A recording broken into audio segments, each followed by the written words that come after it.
નમસ્કાર મિત્રો, આજે આપણે ધોરણ 10ના યુનિટ નંબર 6 જે છે એનો આગળનો પોર્શન જે છે એ જોવાનો છે. અત્યાર સુધીના પોર્શનમાં આપણને એટલી માહિતી જે છે એ મળી હતી કે હેલન કેલર જે છે એ ડીફ અને બ્લાઇન્ડ છે, બરોબર, એટલે કે બહેરી અને મૂંગી છે, અને તે બહેરી હોવાને કારણે બોલતા પણ નથી શીખી હતી. બીજું કે હેલન કેલર જે છે એને પોતે જ્યારે આ દુનિયાની અંદર એમ કે એને બધી વસ્તુ નિરાશ થઈ ગયા એના મમ્મી પપ્પા, ત્યારે એના જીવનમાં એક એન સલિવાન કરીને ટીચર આવે છે કે જે ટીચર જે છે એ બહેરા અને આંધળાઓના ટીચર હોય છે, એને શીખવાડે છે, બરોબર. પાઠમાં વર્ષ કયું આપવામાં આવેલું છે તો કે 1887ની સાલમાં હેલન કેલર જે છે એ પોતે જ્યારે એક સવારે પોતાના ઘરમાં રમતી હોય છે એ સમય દરમિયાન એન સલિવાન કરીને જે ટીચર છે એના ઘરે આવે છે. ઘરે આવી અને એને કારણ કે એના મા બાપે એને ઘરે રહેવાની જ પરવાનગી આપેલી હોય છે અને દરરોજ એમ કે તમે સાથે રહ્યો તો એને ગમે ત્યારે શીખડાવી શકો, એવું નહીં સ્કૂલ ટાઈમની જેમ ફિક્સ કલાકો, એ ગમે ત્યારે મન પડે ત્યારે એને શીખડાવી શકે. એટલે એમના ઘરે જ રહેતા હતા. અને પહેલા જ્યારે આવે છે એના બીજા દિવસે એન સલિવાન જે છે હેલનને પોતાના રૂમમાં લઈ જાય છે અને રૂમમાં લઈ જાય અને એને પહેલા ઢીંગલી રમવા માટે આપે છે. અને ઢીંગલી રમવા આપી અને શું કરે છે તો કે થોડીક વાર સુધી ઢીંગલીથી રમવા દે છે અને પછી એના હાથમાં એક સ્પેલિંગ લખે છે. ખરેખર લખે છે ડોલ, DOLL, પણ એ હેલન કેલરને તો ખબર જ નથી. એટલે હેલન કેલર જે છે એને શું થયું કે આ મારા શિક્ષકે કંઈક રમત કરી એટલે હું એ રમત કરું, એટલે એના શિક્ષકે જે એના હાથમાં મૂવમેન્ટ કરી હતી ને એવી જ મૂવમેન્ટ કરવા ટ્રાય કરે છે. શિક્ષકે એને શીખવાડ્યું અને ફાઇનલી જ્યારે એ મૂવમેન્ટ કરવામાં સફળ ગઈ એટલે એને ત્યારે તો ખબર ન પડી કે હું આ ડોલનો સ્પેલિંગ લખું છું. અને આવી રીતે ધીમે ધીમે બીજી એક વખત એ કહે છે કે જ્યારે અમે એક દિવસ એમ કે સવારે ચાલતા હતા, અમારા ગાર્ડનમાં વોકિંગ કરતા હતા, એ સમય દરમિયાન મારા ટીચરે મારો હાથ પકડી અને ઠંડા પાણીના નળ નીચે મૂકી દીધો અને એમાંથી પાણીનો પ્રવાહ નીચે વહી રહ્યો હતો અને બીજા હાથમાં એને લખ્યું વોટર. અને આવી રીતે અમે એક પછી એક દરરોજ આવા નવા શબ્દો જે છે એ જાણતા હતા અને હું દુનિયા સાથે જોડાઈ શકી હતી. છેલ્લી લાઈનમાં આપણને કીધું હતું કે હું કનેક્ટેડ, જોડાઈ આખી દુનિયા સાથે. મને ખબર પડી કે દુનિયાની અંદર દરેક વસ્તુને નામ છે અને દરેક નામ જે છે એ નવા વિચારોને જન્મ આપતું હતું. તો આટલી ઇન્ફોર્મેશન મેળવ્યા બાદ આપણે આગળ જોઈએ તો શું કહે છે તો કે Miss Sullivan used to take me to long walks every morning. હવે મને અમારો એક ક્રમ બની ગયો હતો કે મિસ સલિવાન જે છે યુઝડ એટલે એક ટેવ બની જવી, આદત બની જવી કે two take me to a long walks, લાંબા અમે વોકિંગ કરવા માટે જતા. બીજું કંઈ કામ હતું નહીં એને, બરોબર. રસોઈ ઘરે આવીને રસોઈ બનાવવાની હોય ને એવું કંઈ હોય તો સમજા આ બે નવરા હતા, કારણ કે એન સલિવાનને તો ભણાવવાનું હતું ને હેલન કેલરને કંઈ કામ નતું કરવાનું, એટલે અમે લાંબી વોક માટે દરરોજ સવારે જતા હતા. I had a lot of question to ask, કારણ કે હવે વિચાર કરો કે આ છોકરીને સાવ નિરાશા હતી, ભણવા પ્રત્યે, જીવન પ્રત્યે નિરસ હતી. હવે એના જીવનમાં એક નવી ચેતના આવી હતી. એ ચેતના કોને જગાડી હતી? એના ટીચર એન સલિવાને. કે હવે એને ભણવાની ક્યુરિયોસિટી, આતુરતા થઈ હતી કે હવે મારે દુનિયામાં બધા વર્ડ્સ ઓળખવા છે, બધા વર્ડ્સને મારે જાણવા છે, એવી એક એને આતુરતા થઈ ગઈ કે હું આ 2-5 વર્ડ કે 5-10 વર્ડ શીખું છું તો હું બધા વર્ડ્સને ઓળખું તો, બરોબર. એટલે હવે એને શું થયું તો કે દરરોજ એ મને લાંબા વોક માટે લઈ જતા હતા. I had lot of question to ask, કે મારા મનની અંદર ઘણા બધા પ્રશ્નો જે છે એ થતા હતા, બરોબર. I would write something on, અને એવી રીતે એને શું કર્યું તો કે ધીમે ધીમે એવી રીતે એને ABCD શીખવાડી. ABCD શીખવાડી એના ટીચરે. આવી રીતે હું તમને ગ્રામર શીખવાડું છું એમ એને વાક્યો બનાવતા શીખવાડ્યા. અને પછી એને જે કોઈ પણ પ્રશ્ન થાય, બરોબર, હા આપણે એવું નથી કે એક્ઝેક્ટલી એ જે પૂછવું એ પૂછી શકે, નાની હતી એટલે જે પૂછવું એ પૂછી શકે એવું નહીં, પણ એટલીસ્ટ એના લખવાથી એના શિક્ષકને ખબર પડી જાય કે શું પ્રશ્ન પૂછે છે. એટલે શું કર્યું તો કે હું એને ઘણા બધા પ્રશ્ન પૂછતી. I would write something on her palm, હું તેના હાથમાં કંઈક લખતી. મને જે પ્રશ્ન થયો હું એના હાથમાં લખતી, કારણ કે હવે તો એ શીખી ગઈ હતી કે એને કંઈક પ્રશ્ન થાય તો એ કેવી રીતે પ્રશ્ન પૂછો, એના ટીચરે એને શીખવાડ્યું હતું એ વસ્તુ. એટલે હું એના હાથમાં લખતી. એન્ડ ઇન્ટર્ન એટલે કે એના જવાબમાં, બરોબર, ઇન્ટર્ન એટલે એના જવાબમાં કે રિપ્લાયમાં she would talk into my palm, કે તે પણ મારી પામમાં, પામ એટલે કે હથેળીમાં, ટોક એટલે વાતો કરવી, પણ અહીંયા એનો મતલબ થશે લખવું, કે તે મારી હથેળીમાં લખતી હતી. as people talk into baby's ear, જાણે લોકો કોઈ નાનકડા બાળકને સમજાવવા માટે કેમ એને પ્રેમથી સમજાવતા હોય એવી રીતે એમ કે એ પોતાના એમ કે મારા હાથ લઈ અને શાંતિથી એ મને સમજાવતા હતા. My teacher satisfied my curiosity. Satisfied એટલે સંતોષવું. અને ક્યુરિયોસિટી એટલે જિજ્ઞાસા, કે મારા ટીચર જે છે એને મારી જિજ્ઞાસા જે છે એ સંતોષી, મને ભણવા પ્રત્યેની જે આતુરતા હતી, મને જે પ્રશ્નો થાય દરેકે દરેક પ્રશ્નોને જવાબ આપતા હતા.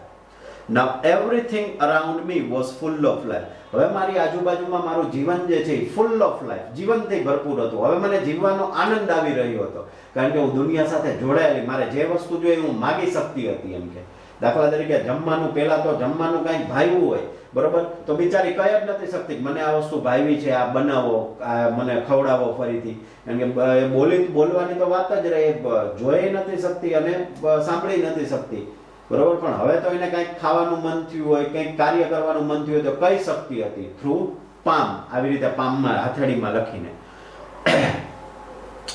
કે હવે મારી આજુબાજુમાં દરેક વસ્તુ જીવનથી, પ્રેમથી અને આનંદથી ભરપૂર હતી.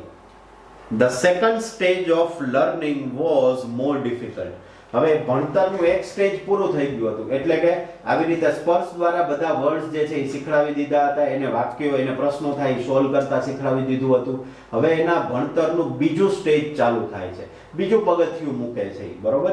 શું કહે છે કે બીજું અમારા ભણતરનું બીજું પગથિયું જે છે કે એ થોડુંક ડિફિકલ્ટ હતું, અઘરું હતું. It was also based on the sense of touch. Touch એટલે સ્પર્શ, કે એ છે એ પણ એક સ્પર્શ ઉપર આધારિત હતું. પહેલું સ્ટેજ એ સ્પર્શ ઉપર જ આધારિત હતું, લખતા હતા હાથમાં, અને બીજું સ્ટેજ એ સ્પર્શ ઉપર, કારણ કે એને સ્પર્શ સિવાય તો કઈ રીતે શીખવાડી શકાય, એટલે બીજું સ્ટેજ પણ સ્પર્શ ઉપર આધારિત હતું. Miss Sullivan would speak a word. હવે મને મિસ સલિવાન જે છે બોલતા શીખવાડતા હતા, એટલે કે મિસ સલિવાન જે છે would speak a word, કે એક શબ્દ બોલતા હતા એ કે એન્ડ, એટલે કે હવે મિસ સલિવાન જે છે એને કઈ રીતે શીખડાવતા હતા, તો કે મિસ સલિવાન જે છે એને પહેલા તો, કારણ કે એનું પહેલા સ્ટેજમાં તો એને શબ્દો શીખવા, બરોબર, શબ્દો શીખવા બાદ એને શું થાય, તો કે હવે એને બોલતા શીખવાડવું પડે ને, બરોબર, કારણ કે એ બોલી તો શકતી હતી. હેલન કેલરની મેં પહેલા જ કીધું કે સ્વર પેટી તો સારામાં સારી જ હતી, પણ એને શબ્દો સાંભળ્યા નતા એટલે બોલી નથી શકતી. પણ હવે એના ટીચરે એ કાર્ય લીધું કે શબ્દ બોલી શકે, ભલે આપણી જેમ ફ્લુઅન્ટલી ન બોલી શકે, પણ અમુક શબ્દ એટલીસ્ટ બોલી શકે, જેથી કરીને પોતાની વાત સમજાવી શકે. તો કે ટીચર એન સલિવાન જે છે એ એક શબ્દ બોલતા, એ પોતે શબ્દ બોલતા, and ask me to touch her lips and throat slowly, અને મને કહેતા કે એમ કે મને અડવાનું કહેતા હતા. હર લિપ્સ, લિપ્સ એટલે હોઠ અને થ્રોટ એટલે ગળું, કે તું મારા હોઠ અને ગળાને અડ, બરોબર. મિસ સલિવાન દાખલા તરીકે અત્યારે હું બોલું છું, તો માની લો કે હેલન કેલર જે છે એ સામે હોય, તો એને એવું કે હું જ્યારે બોલું ને એટલે તારે મારા એક હાથ જે છે એ અહીંયા હોઠ ઉપર રાખવાનો અને બીજો હાથ અહીંયા ગળા ઉપર રાખવાનો, બરોબર. ગળું દબાવી નથી દેવાનું, પણ અહીંયા ગળા ઉપર, ગળાનો જે આ ઉપસેલો ભાગ હોય ને અહીંયા રાખવાનો. એટલે શું, તો કે જ્યારે હું બોલું છું એટલે આની જે મૂવમેન્ટ થાય ને એ એને ફીલ થાય. જો અહીંયા તમે શબ્દ બોલો, હાથ રાખજો એટલે આમ ઉપર નીચે થશે, વાઇબ્રેટ થશે, પછી એવી રીતે તમારા હોઠ જે છે એ પણ હલનચલન કરશે, બરોબર. એટલે શું થાય, હેલન કેલર અહીંયા આડે, બરોબર, અહીંયા આડે ને અહીંયા આડે, પછી અહીંયા આડીને પોતે, કારણ કે મેં તમને કીધું કે એ લોકોનો ટચની જે સ્પર્શ છે આંધળા લોકોનો એ જોરદાર હોય, કે એની સેન્સ ઓફ ટચ બહુ પાવરફુલ હોય. ભગવાન કાંઈક છીનવી લે તો કંઈક સામે આપે ખરી ને, તો એ આંખો છીનવી લીધી છે, પણ સ્પર્શ એમનો જોરદાર હોય, તો એક વખતમાં એને યાદ રહી જતું કે ઓકે આવી રીતે મૂવમેન્ટ થાય છે આ ગળાની, થ્રોટની અને આવી રીતે હોઠની. પછી એ શું કરે, પોતાની રીતે એવી જ મૂવમેન્ટ કરવા ટ્રાય કરે, એટલે જે એના ટીચર બોલે એવો એ શબ્દ બોલવા ટ્રાય કરે. આવી રીતે એ શીખવાડતા હતા. કેટલું અઘરું થાય, વિચાર કરો. I learned to speak through the movements of the lips and vibration in the throat. I learned, હું શીખી શકી, to speak, હું બોલતા શીખી શકી, કે through, દ્વારા, the movement એટલે કે હલનચલન, of the lips, lips એટલે કે હોઠોની હલનચલન દ્વારા હું બોલતા શીખી શકી. અને હોઠોની હલનચલન અને બીજી શેની મદદથી, તો કે and the vibration, vibrations એટલે ધ્રુજારી. આપણે ફોનને નથી કહેતા કે ભાઈ ફોનને વાઇબ્રેટ મોડમાં મૂકી દો એટલે કે ધ્રુજારી આવે, એ ધ્રુજારી થવા લાગી ઇન થ્રોટ. એ આપણા ગળાની અંદર જે ધ્રુજારી થવાય ને એના ઉપરથી, હોઠોની હલનચલન અને ગળામાં ધ્રુજારી થાય એના ઉપરથી હું બોલતા શીખી શકી. When I uttered એટલે બોલવું, uttered નો મતલબ થાય છે બોલવું. સ્પીક નો સમાનાર્થી શબ્દ થશે, કે હું જ્યારે બોલી, માય ફર્સ્ટ વર્ડ, મારી જિંદગીનો પહેલો શબ્દ હું બોલી, It gave me a boundless delight. Boundless એટલે કે અસીમિત. અસીમિત. બરોબર? અસીમિત. ડિલાઇટ એટલે કે આનંદ. કે મને અસીમિત આનંદ આપ્યો. બરોબર? હું ખુશ થઈ ગઈ. કે હું મારી જિંદગીમાં આપણે નોર્મલી શબ્દ બોલતો હોય તો 7 વર્ષે તો એ ભણવાનું ચાલુ કર્યું, કદાચ આપણે એવું અહીંયા પાઠમાં આપેલું નથી, પણ એવું વિચારીએ કે 8-9 વર્ષે એ બોલતા શીખી હશે, તો વિચાર કરો જોઈએ કે 8 વર્ષે એને જિંદગીનો પહેલો શબ્દ બોલી ત્યારે કેટલી બધી ખુશી થઈ હોય કે હું બોલતાય શીખી ગઈ એમ. કારણ કે અત્યાર સુધી કોઈ એવા ટીચરે નતા જે એને બોલતા શીખવાડી શકે, પણ આ એન સલીવાનની મદદથી એ બોલતા પણ છે, ભલે ફ્લુઅન્ટલી નહીં પણ એટલીસ્ટ અમુક શબ્દો બોલતા એમ કે હું શીખી કે Now I started talking with my toys. અને હવે તો આ અનુભવ એના માટે હતો એટલે હવે તો એ શું કરે, બોલવાનું ચાલુ કરે. એટલે ધીમે ધીમે કરીને એને પ્રેક્ટિસ પડે તો કે now I started talking with my toys. કે હવે હું મારા રમકડાઓ સાથે વાત કરતી હતી, સ્ટોન્સ પથ્થરો સાથે વાત કરતી હતી, ટ્રીઝ વૃક્ષો સાથે વાત કરતી હતી, એન્ડ બર્ડ્સ અને પક્ષીઓ સાથે ઇન ધ ગાર્ડન. એ ગાર્ડનમાં બેઠા બેઠા હવે હું શબ્દો બોલતા શીખતી હતી. બરોબર? એટલે શબ્દો બોલતા શીખતા એમ કે હું આ બધા સાથે વાતો કરતી હતી. એટલે કાંઈ ફ્લુએન્ટલી વાતો ન કરે, મેં તમને પહેલા જ કીધું એમ, પણ અમુક શબ્દ જે છે એ બોલી શકે. I felt amazed and delighted. Felt amazed. Amazed એટલે મને આશ્ચર્ય થયું એમ કે હું બોલી શકું છું, મને આશ્ચર્ય થયું. and felt and delighted અને આનંદ પણ થયો. delight નો સ્પેલિંગ ઉપર જ લખેલો છે. as my sister ran to me. કે જ્યારે મારી સિસ્ટર, મારી બહેન જે છે એ દોડીને આવતી, when I called her, કે હું મારી બહેનનું નામે મને હવે આવડી ગયું કે હું જ્યારે મારી બહેનને બોલાવતી, હું બોલતી એટલે મારી બહેન દોડીને મારી પાસે આવતી, એ મને સાંભળતી હતી કે એટલે મને આનંદ થયો, આશ્ચર્ય થયું કે હું બોલું છું ત્યારે મારી બહેને મારી પાસે દોડીને આવે છે. and my dog obeyed my command. obeyed એટલે પાલન કરવું. અને મારો કૂતરો જે છે એ મારા કમાન્ડ, કમાન્ડ એટલે આદેશ, કે મારા આદેશોનું એ પાલન કરતો હતો મારો કૂતરો. તો એ જાણીને મને આશ્ચર્ય થયું કે મારી બેને મારી પાસે આવતી અને મારો કૂતરો જે છે એ પણ મારા કમાન્ડ એટલે કે આદેશનું પાલન કરતો હતો. તો એ જાણીને મને ખૂબ જ આનંદ થયો. I was able to speak. અને હવે હું બોલતા શીખી શકી હતી કે it was a miracle. miracle એટલે ચમત્કાર, કે આ એક મારા માટે ચમત્કાર જ હતો કે હવે હું બોલતાય શીખી ગઈ હતી. કાંઈ આવડતું નતું, એમાંથી શબ્દો આવડ્યા અને હવે એમાંથી એ બોલતા પણ શીખી ગઈ હતી. જોઈએ આપણે આગળ આગળ શું કહે છે તો કે when I studied seriously. કારણ કે ભણવું હોય તો સિરિયસ બનવું જ પડે ને. તો કે when I studied seriously, હું જ્યારે ગંભીરતાપૂર્વક ભણતી હતી ત્યારે પણ, કે સિરિયસલી એટલે ગંભીરતાપૂર્વક, ધ્યાન દઈને, ધ્યાન દઈને, કે જ્યારે હું ધ્યાન દઈને પણ ભણતી હતી. ઇટ seemed એટલે લાગવું. લાગવું એટલે અહીંયા કોઈ ઈજા પહોંચવી એવી વાત નથી, પણ seemed નો મતલબ થાય છે આપણે કોઈ વસ્તુ અનુભવી. હું એમ કહું ને, મને એમ લાગે છે કે તમારે આમ કરવું જોઈએ, એટલે એ લાગવું. કે ઇટ seemed એવું લાગતું હતું, more like play than work. કે એ મને, હું એમ કે વ્યવસ્થિત ધ્યાન દઈને ભણતી હોય તોય મને રમત જેવું લાગતું હતું, એક કામ જેવું નહીં. આપણને બધાને અત્યારે પ્રોબ્લેમ જ આ છે. બરોબર? આ ભણવાનો કંટાળો આવે છે, ભણવાનો કંટાળો આવે છે. રમવાનું કીધું, હમણાં તમને ગીત યાદ રાખવાનું કીધું હોય તો આરામથી યાદ રહી જાય. કેમ? કારણ કે આપણો ઇન્ટરેસ્ટ છે. આપણને કોઈ ગીત ગમ્યું હોય, બરોબર, જો નહીં ગમે એ ગીત તમને યાદ નહીં રહે, પણ તમને કોઈ ગીત ગમ્યું હોય છે ને તો એ તમને તરત જ યાદ રહી જશે. 1-2 વાર સાંભળો ત્યાં યાદ રહે. પિક્ચર તમે નવે નવું ટોકીજમાં કે ઘરે જુઓ તો એની સ્ટોરી હું તમને કહું, શું હતી સ્ટોરી, તમે મને અક્ષરશઃ કહી દેશો. કેમ? કારણ કે તમારો ઇન્ટરેસ્ટ છે એ મૂવી જોવામાં, એટલા માટે તમે એને કહી દો છો. ભણવામાં તમે આવો ઇન્ટરેસ્ટ રાખતા નથી. જો ભણવામાં તમે આવો ઇન્ટરેસ્ટ રાખો ને તો 110% શું થાય તો કે તમે જીવનમાં આગળ જે છે એ વધી શકો. બરોબર? આજે હું હમણાં જ તમને વાત કરું એક બહુ બ્રીફલી, હું એક વિડીયો જોતો હતો, એની અંદર થોમસ આલ્વા એડિસનની વાત કરી હતી. થોમસ આલ્વા એડિસન જે છે ને બહુ તોફાની હતા. તો એના ટીચરે એના ઘરે લેટર મૂક્યો થોમસ આલ્વા એડિસન સાથે.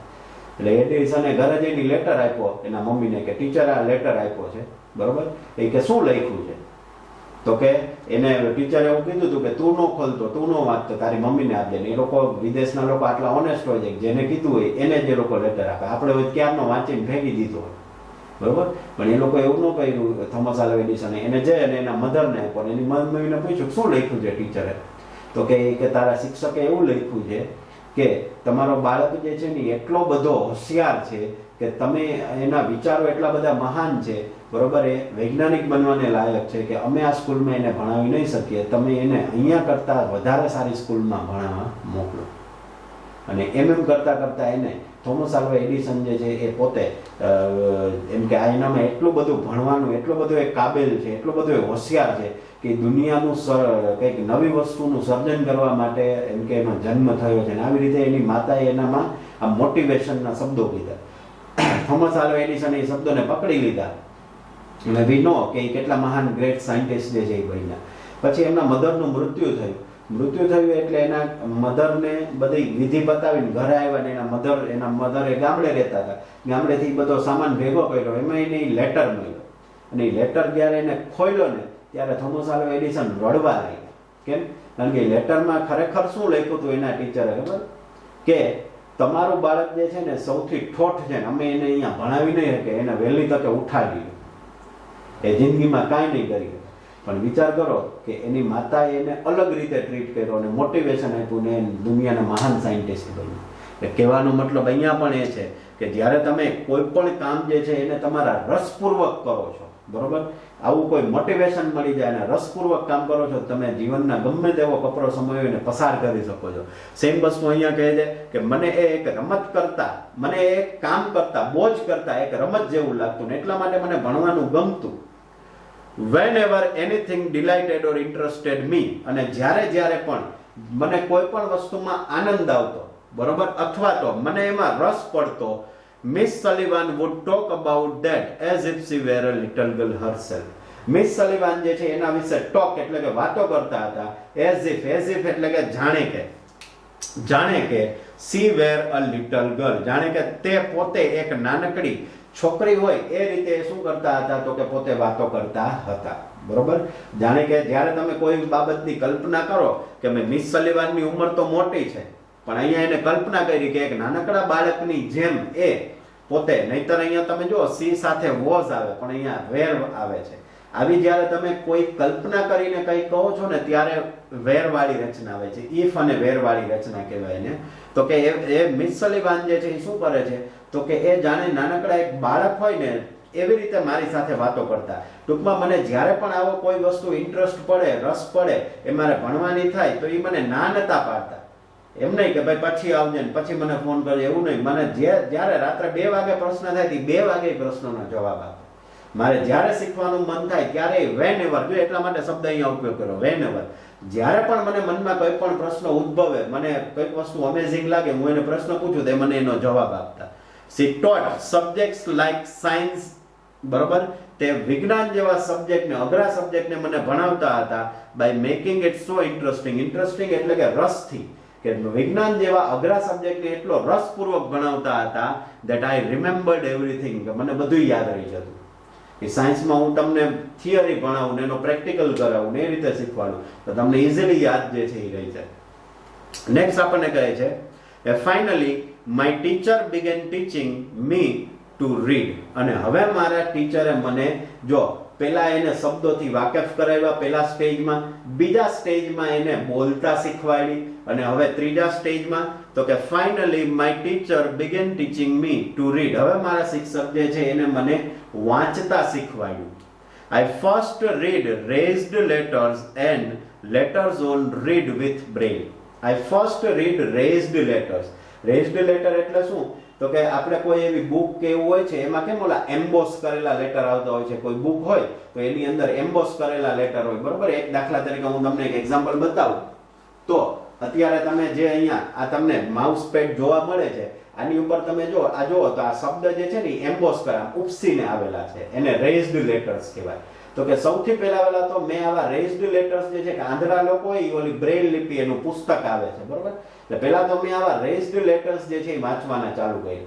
એટલે એને ખબર પડે ને, કારણ કે એને જો સી એબીસીડી તો આવડતી જ હતી. હવે એ આવો સે પડે, દાખલા તરીકે અહીંયા સી જેવો આમ સે પડે, જોવે એટલે ખબર પડે કે હા સી લખ્યું છે. પછી બીજો લેટર જોવે એટલે ખબર પડે કે એ લખ્યું છે, બરોબર. આવી રીતે એ શબ્દને શું કરે છે તો કે એ શબ્દ જે છે એ એને વાંચતા શીખવાડે. એટલે પહેલા એ કે આવા મેં રેઝ્ડ લેટર્સ, રેઝ્ડ લેટર એટલે ઉપસેલા, કે પહેલા મેં આવા ઉપસેલા લેટર્સ અક્ષરો જે છે એ વાંચ્યા કે એન્ડ લેટર ઓન એટલે ત્યારબાદ કે રીડ વિથ બ્રેલ. બ્રેલ એ એક પ્રકારની લિપિ છે આંધળા લોકો માટેની. આંધળા તમારા કોઈ ટીચર કેવા હોય આવતા હોય તો એની અંદર એની પાસે એક એવું પુસ્તક હોય છે આંધળા લોકોનું કે જેમાં બ્રેલ લિપિથી લખેલો હોય, એટલે કે શબ્દો ઉપસેલા એવી જ રીતે હોય છે, બરોબર. એનાથી એને ખબર પડે. I learned to write with both ordinary as well as braille typewriter. બરોબર. અને હવે મને એમ કે ઓર્ડિનરી આપણે કોમ્પ્યુટરમાં હવે તો ટાઈપરાઇટર સબ્જેક્ટ નીકળી ગયો છે, પણ પહેલા બોર્ડની અંદર ટાઈપરાઇટિંગનો સબ્જેક્ટ આવતો, જે આપણા કોમ્પ્યુટરનું કીબોર્ડ આવે છે ને એવું જ ટાઈપરાઇટર આવતું. આજે તમે કોર્ટમાં જાઓ ને એટલે હજી ટાઈપરાઇટર જોવા મળે છે ઘણા પાસે, બરોબર. કોર્ટે આટો મારજો ને ટાઈપરાઇટર જોજો, કાં તો તમે સર્ચ કરજો ગૂગલ ઉપર કે ટાઈપરાઇટર, એટલે જોવા મળશે કે હું ટાઈપરાઇટરમાં નોર્મલ ટાઈપરાઇટર જે આપણે ઉપયોગ કરી એવા ટાઈપરાઇટરમાં એ ટાઈપ કરી શકતી હતી, અને બ્રેઇલ લિપિનું અલગથી ટાઈપરાઇટર આવે છે એમાં પણ એ ટાઈપ કરી શકતી હતી. એટલે કે હવે એને લખતાય આવડી ગયું હતું, બરોબર. હવે એને લખતાય આવડતું હતું. એ કે I was well on my path to becoming a well-educated person. I was well એટલે કે સારું કરવું, કે હું સારું કરી રહી હતી એમ કે on my path એટલે કે મારા રસ્તામાં, to becoming એટલે બનવા, બરોબર. શું બનવા? તો કે well educated એટલે કે સુશિક્ષિત, કે એક સુશિક્ષિત પર્સન વ્યક્તિ બનવા માટે હું મારા માર્ગમાં સારામાં સારું કરી રહી હતી. મને શબ્દોની ખબર પડી, શબ્દોની સમજ આવી, હું બોલતા શીખી, વાંચતા શીખી, અને હવે તો મને લખતા ટાઈપ કરતાય આવડી ગયું હતું. કે I was provided all the possible opportunities. મને બધી જ possible એટલે શક્ય, અને opportunities એટલે તક, કે મને શક્ય હોય એટલી બધી જ તકો જે છે એ પૂરી પાડવામાં આવી. કે to develop my abilities એટલે કે સક્ષમતા, કે મારી સક્ષમતા જે છે એને ડેવલપ કરવા માટે મને બધી જ તકો જે છે એ પૂરી પાડવામાં આવી. And I made the maximum use of them. Use એટલે ઉપયોગ, અને મેં એ તકોનો બને એટલો વધારેમાં વધારે, મેક્સિમમ એટલે વધારેમાં વધારે, કે મને જે તકો પૂરી પાડવામાં આવી એ તકોનો મેં વધારેમાં વધારે ઉપયોગ જે છે એ કર્યો.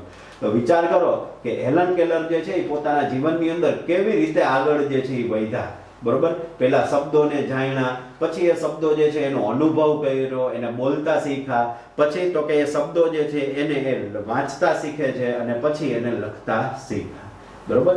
બાકીનું જે લેસન છે એ આપણે નેક્સ્ટ વિડીયોની અંદર કેરી ઓન કરશું.